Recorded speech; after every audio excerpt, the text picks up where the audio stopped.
Nang makita nga ni Doc RJ ang pasa ni Lynette sa kanyang braso ay agad niyang pinuntahan si Dr. Carlos upang sabihin ito at sabay suntok na sinabing bakit niya sinasaktan si Lynette. Huli naman na nang matawagan ni Annalyn si Harry upang sabihin na parang nagagalit si Doc RJ dito kay Doc Carlos. Dahil nga dito sa nalaman ni Doc RJ na pananakit ni Doc Carlos dito kay Lynette. Kung kaya't dito na nga po magkakagulo kung saan may meeting si Doc Carlos at nasuntok nga po siya ni Doc RJ.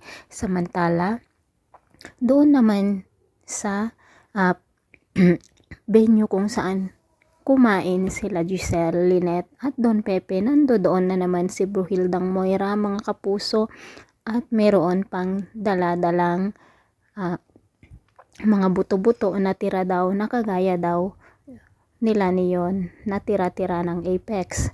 Sinabi naman ni Lynette na wala talagang galang si Moira dito sa pamilya ng kanyang asawa.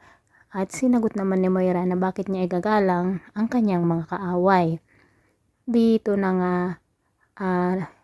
dahil sa pagmamalasakit ni Lynette kay Giselle at Don Pepe, hindi nga siya natakot kay Moira at hinarap nga niya ito.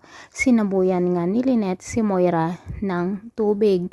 Ngunit nakailag naman itong si Moira at may dala-dala pa talagang payong. Ay naku Diyos ko, ang gulo na po ng pangyayari dito sa abot kamay na pangarap. Nakakasawa na rin manood. Pero patuloy lang po tayo.